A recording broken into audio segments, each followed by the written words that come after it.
கெஜ்ரிவாலுக்கு இடைக்கால ஜாமீன் வழங்க மறுப்பு தெரிவிக்கப்பட்டுள்ளது. தற்போது கிடைத்த அண்மை செய்தியாக பார்த்து வருகிறோம். டெல்லி முதலமைச்சர் அரவிந்த் கெஜ்ரிவாலுக்கு 7 நாள் ஜாமீன் வழங்க கோரிக்கை விடுக்கப்பட்டிருந்தது. இந்த மனுவை தற்போது நீதிமன்றம் மறுத்துள்ளது. உடல்நிலையை காரணம் காட்டி 7 நாட்கள் இடைக்கால ஜாமீன் தர டெல்லி நீதிமன்றம் மறுப்பு தெரிவித்துள்ளது. இதுகுறித்த கூடுதல் விவரங்களை நமது செய்தியாளர் சுசித்ரா வழங்க கேட்கலாம். வணக்கம் சுசித்ரா, விவரங்களை பதிவு பண்ணலாம்.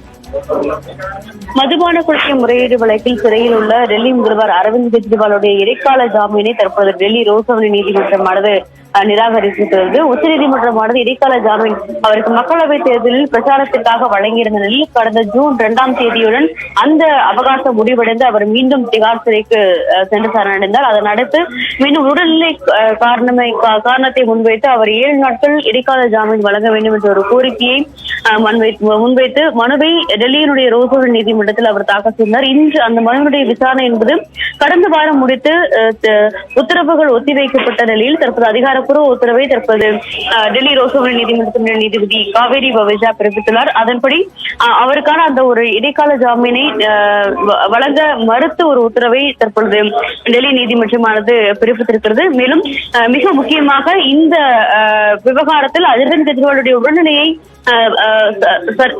பார்ப்பதற்காக அவருக்கான ஒரு மருத்துவ பரிசோதனைக்கும் தற்போது ரோசவலி நீதிமன்றத்தினுடைய நீதிபதி உத்தரவு பிறப்பித்திருக்கிறார். அதன் அடிப்படையில் திகார் சிறையினுடைய மருத்துவர்கள் குழு அல்லது எய்ம்ஸ் மருத்துவர்கள் குழுவானது அவருடைய உடல்நிலை பரிசோதனையை மேற்கொள்ளும் எனவும் எதிர்பார்க்கப்படுகிறது.